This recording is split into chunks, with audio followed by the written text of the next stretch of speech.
Y para ayudarnos a entender en qué lugar estamos parados respecto a esta segunda ola de coronavirus aquí en nuestro país, le estamos dando la bienvenida aquí en piso al doctor Álvaro Niemeyer, cardiólogo, intensivista, profesor adjunto de cardiología, presidente además del Consejo Regional Montevideo del Colegio Médico del Uruguay. Vasto currículum para presentarlo, seguramente nos quedaron algunas otras cosas. Muchas gracias por acompañarnos. Bueno, muchas gracias por la invitación.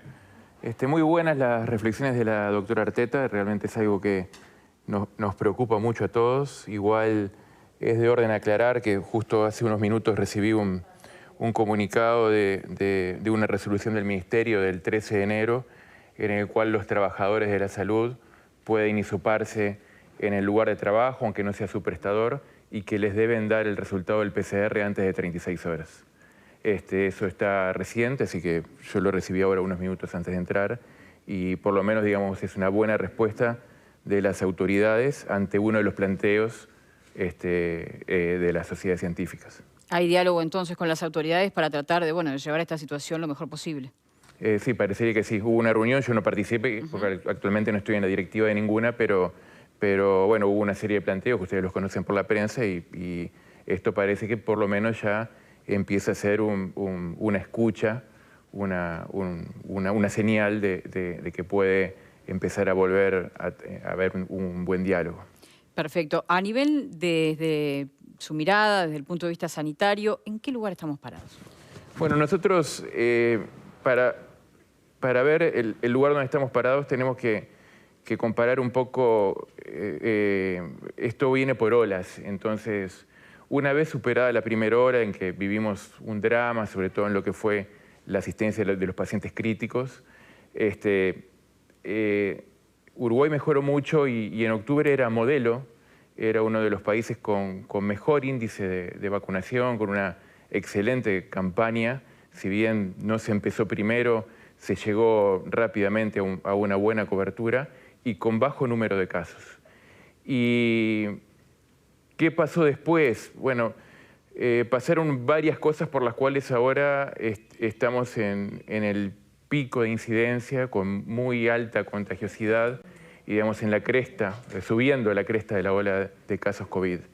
En este momento estamos mal. Probablemente no hubo una capacidad de las autoridades de darse cuenta de la gravedad de la situación y se actuó muy permisivamente, en una especie de laissez-faire, permitiendo interacciones sociales peligrosas, como fueron las aglomeraciones, como todos los que podemos tener hijos adolescentes sabemos de las enormes fiestas de 5, 6, 7 mil personas en Punta del Este, de los boliches de La Pedrera, también de las reuniones político-partidarias, porque no hay aglomeraciones buenas y malas. En este contexto epidemiológico todas son malas, pero bueno, hubo una baja percepción del riesgo, una poca, un no darse cuenta de la necesidad de tomar medidas para disminuir la transmisión y los contagios. Y bueno, eso llevó, yo creo, en mi opinión, digamos, en una especie de análisis, es que lo que hubo fue una apuesta a la vacunación con una cepa que escapa a la respuesta inmune, una apuesta a la libertad individual, con una población que si bien no necesita el paternalismo del Estado, necesita reglas, y se tiró la toalla en política de salud pública, no se tomó absolutamente ninguna política de salud pública adecuada para esta ola, a pesar de que teníamos el diario del lunes, porque en Europa,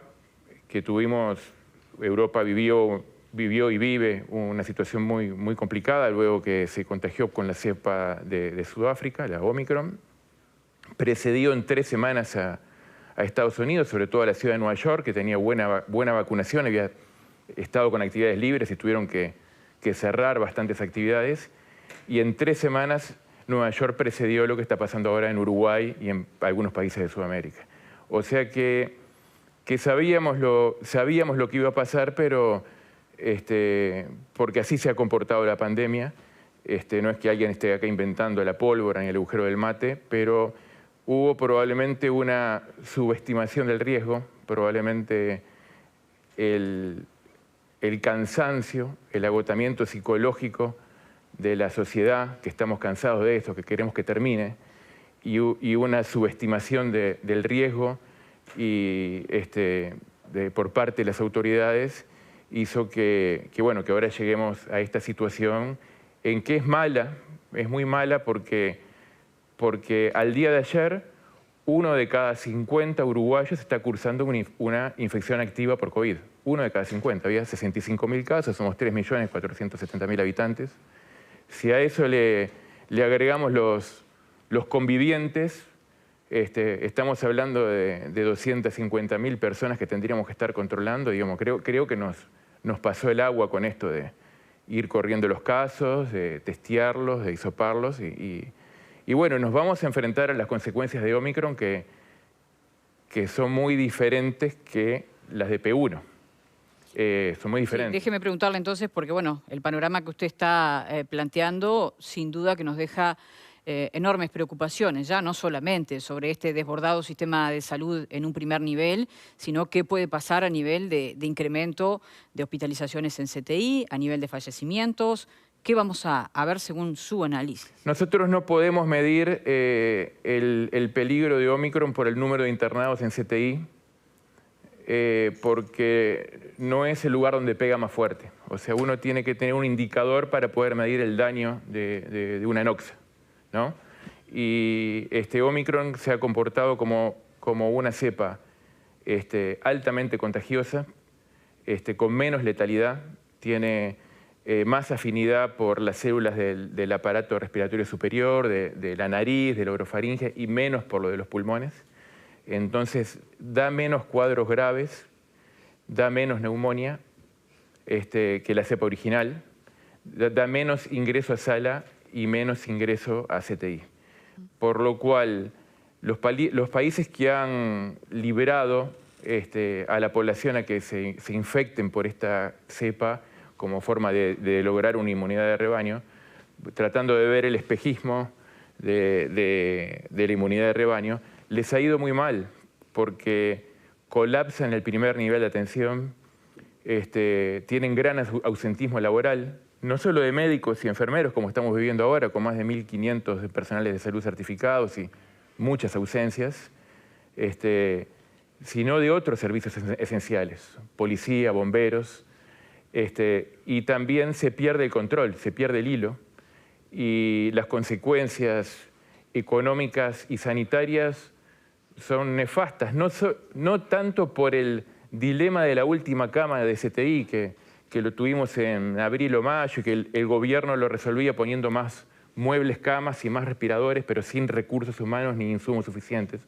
sino que ahora el problema está más en la sobrecarga del primer nivel, medicina familiar, enfermería domiciliaria, emergencias prehospitalarias y los servicios de urgencia, que están con alta demanda, están con poco personal, porque el personal está enfermo y certificado, y eso lleva a que la gente tenga menos contención, menos asistencia, y que también haya más mortalidad de los que no son COVID.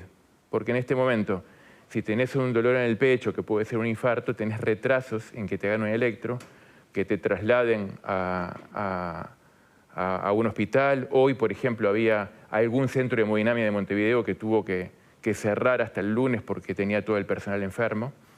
Y si tenés fiebre, si tenés una apendicitis, pero si vas a un hospital con fiebre, nadie te toca.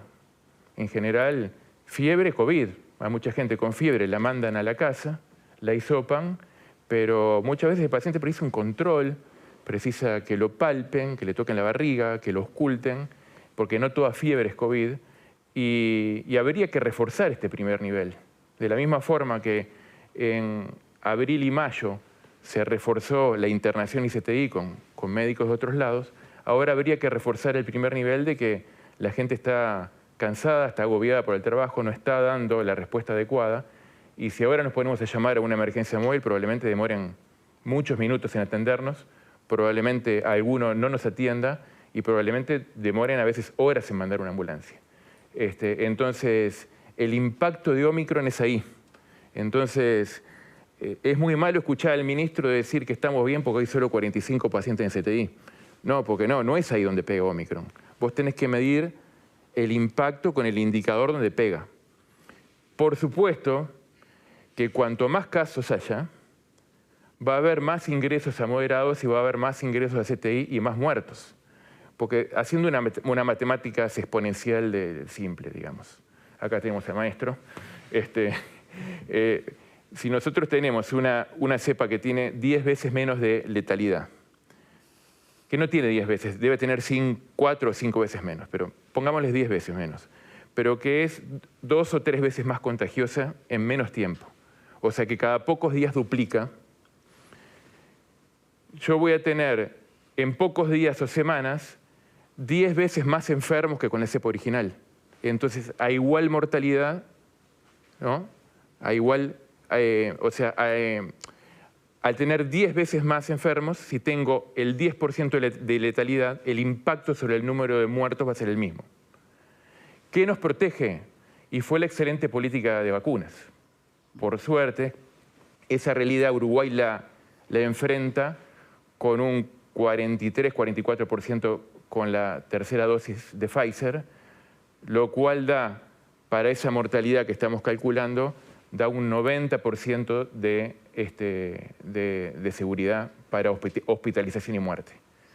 Y la segunda dosis de Pfizer, si pasaron 6 meses, da solo un 50%. Entonces, sin ser un estadístico, esperamos para el número de casos que haya entre 5 y 10 veces menos mortalidad que con la P1. Y ojalá menos. Pero lo que sí es claro es que cuanto más casos y cuanto más lo dejemos disparar, va a haber más saturación en el primer nivel, más muertos por COVID, más muertos por no COVID, más ingresos a CTI, más fallecimientos en general y sobre todo más long COVID. Porque acá no es solo me agarro el COVID, lo paso y, ¿no? Como dicen los muchachos, me agarro el COVID, me lo quiero agarrar de una y ya quedo libre. Muchos pacientes, por más que cursen un COVID leve o moderado, quedan con una afección crónica, neuromuscular, con decaimiento, con fatiga respiratoria, con disminución de la capacidad respiratoria, con trastornos cardiovasculares, con problemas psicológicos y encefálicos. Hay amnesia, hay depresión, hay pérdida de la capacidad de concentración. Todo eso hace que de los pacientes que tuvieron COVID, por más que no hayan estado graves, algunos se recuperan rápido y están como que no pase nada, y otros les lleva meses poder volver a la actividad habitual y poder reintegrarse en forma plena a sus tareas.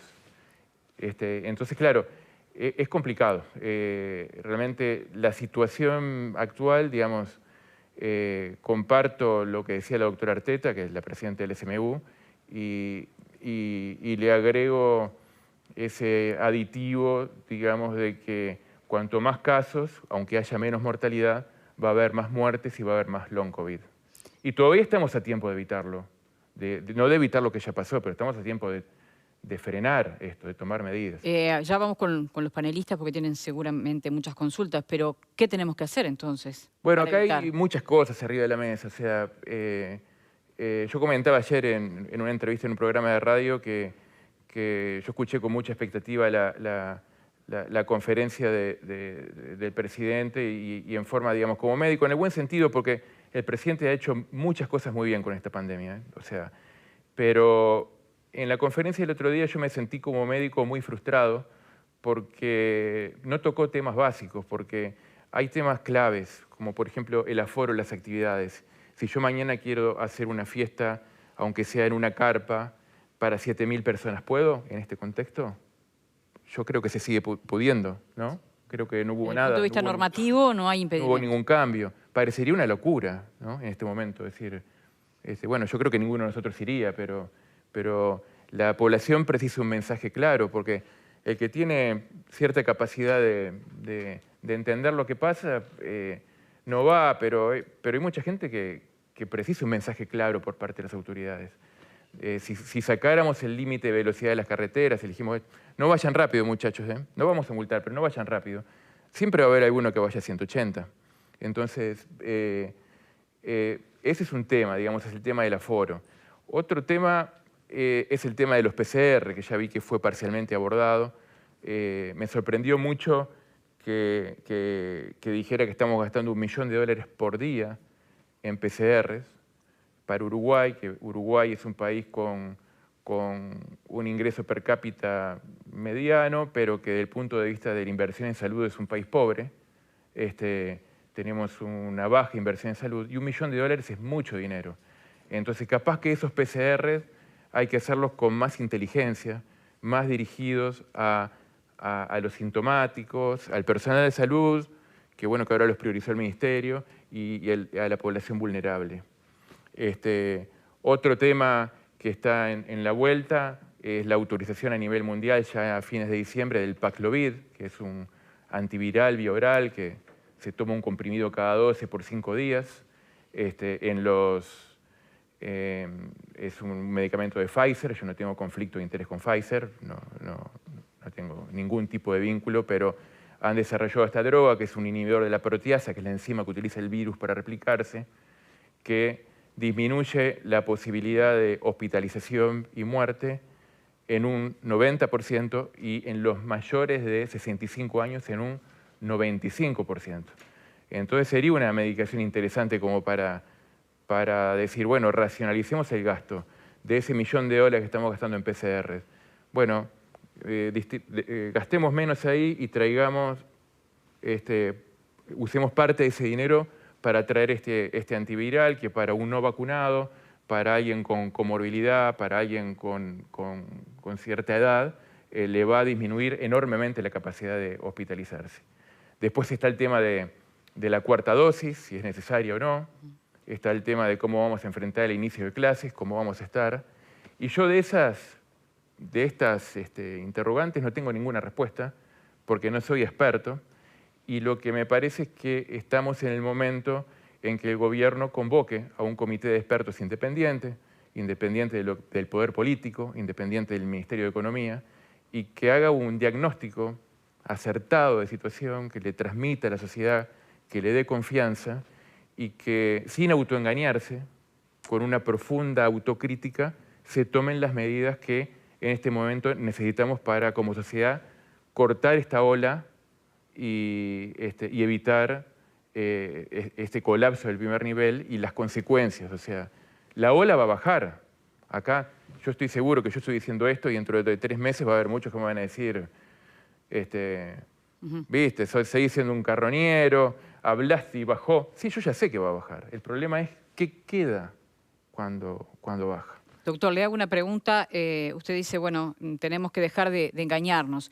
¿El gobierno de algún modo se está autoengañando? Y le pido la respuesta a la vuelta de la pausa, donde además sumaremos la opinión de los panelistas. Ya regresamos.